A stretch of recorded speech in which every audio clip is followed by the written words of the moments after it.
கறிக்குழம்பு சுவையில் பலாக்காய் கிரேவி அசைவத்தை மிஞ்சும் அனைவரையும் ஈர்க்கும் கறிக்குழம்பின் மனம். சுட சுட சாதம், இட்லி, தோசைக்கு இது ஈடு இணையில்லா ருசி. வெல்கம் டு நம்ம வீட்டு வெரைட்டிஸ். இன்றைக்கி இந்த வீடியோவில் பலாக்காய் கிரேவி எப்படி செய்கிறதுன்னு பார்க்கலாம். எங்கள் வீட்டு ரெசிபிஸ் ரொம்ப ஈஸியாகவும் சிம்பிளாகவும் டேஸ்ட்டாகவும் இருக்கும். ட்ரை பண்ணி பாருங்கள். பலாக்காயை கட் பண்ணி உப்பு மஞ்சள் தண்ணியில் போட்டு வச்சிடணும். அப்போ தான் அது கருக்காமல் இருக்கும். கட் பண்ண காயை 2 வாட்டி கழுவிட்டு குக்கரில் சேர்த்துக்கலாம். கொஞ்சம் இந்த காய் வேகிற அளவுக்கு கொஞ்சமாக தண்ணி, கொஞ்சம் மஞ்சள் பொடி, 1 டேபிள் ஸ்பூன் அளவு உப்பு சேர்த்துக்கிறேன். 1 டேபிள் ஸ்பூன் நல்லெண்ணெய் சேர்த்துட்டு குக்கரில் நான் ஒரே ஒரு விசில் தான் வச்சு எடுத்துக்கிறேன். ஏன்னா எங்கள் ஊர் தண்ணிக்கு ஒரு விசில்லே இந்த காய் நல்லா சூப்பராக வெந்துடும். விசில் ப்ரெஷர் இறங்கிறதுக்குள்ளே நம்ம இந்த குழம்புக்கான மசாலா ரெடி பண்ணலாம். இப்போ ஒரு பேனில் எண்ணெய் சேர்த்துக்கிறேன். எண்ணெய் காஞ்சதுக்கப்புறமா சோம்பு, 1 துண்டு பட்டை, ஒரு 3 ஏலக்காய், 2 லவங்கம் இதெல்லாம் சேர்த்துக்கிட்டேன். இப்போ ஒரு 10 சின்ன வெங்காயம் கட் பண்ணி வச்சுருக்கேன், ஒரு பெரிய வெங்காயம் கட் பண்ணி வச்சுருக்கேன். அதை இதோட சேர்த்துட்டு நல்லா வதக்கலாம். வெங்காயம் கலர் சேஞ்ச் ஆனதுக்கப்புறமா 1 டேபிள் ஸ்பூன் இஞ்சி பூண்டு பேஸ்ட்டு சேர்த்துக்கிறேன். அதையும் பச்சை வாசனை போகிற வரைக்கும் நல்லா வதக்கி எடுத்துக்கலாம்.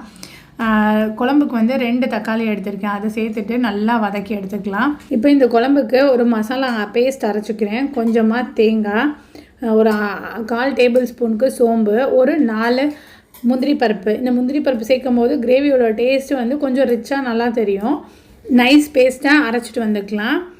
தக்காளி, வெங்காயம் இதெல்லாம் நல்லா வதங்கிருச்சு. நம்மளுக்கு குழம்புக்கு எவ்வளோ தேவையோ அந்தளவுக்கு மசாலா சேர்த்துக்கணும். நான் 1/2 டேபிள் ஸ்பூன் குழம்பு மிளகாய் பொடி, 1 டேபிள் ஸ்பூன் மட்டன் மசாலா சேர்த்துக்கிறேன். ஒரு 1/4 டேபிள் ஸ்பூன் மஞ்சள் பொடி இதெல்லாம் சேர்த்துட்டு ஒரு வாட்டி கலந்து விட்டு கொஞ்சமாக தண்ணி ஊற்றி அந்த மசாலாவோட பச்சை வாசனை போகிற வரைக்கும் நல்லா கொதிக்க விடலாம்.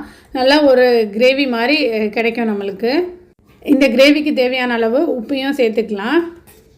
மசாலாவோட பச்சை வாசனை போயிடுச்சு. இப்போ நான் இந்த குக்கரில் வேக வச்சுருந்த பலாக்காய் நல்லா வெந்துருச்சு. ஓப்பன் பண்ணி காட்டுறேன் பாருங்கள். பலாக்காய் எனக்கு ஒரே விசில்லையே சூப்பராக வெந்துருச்சு. நீங்கள் வேக வைக்கிறதா இருந்தால் 2 விசில் வச்சுக்கோங்க. அப்போ நல்லா வெந்து வந்துடும். நம்ம வதக்கி வச்ச மசாலாவை குக்கரில் சேர்த்துக்கலாம். மசாலா சேர்த்ததுக்கப்புறமா காயோட உப்பு காரம் எல்லாம் செக் பண்ணிவிட்டு பத்தலைன்னா சேர்த்துக்கலாம்.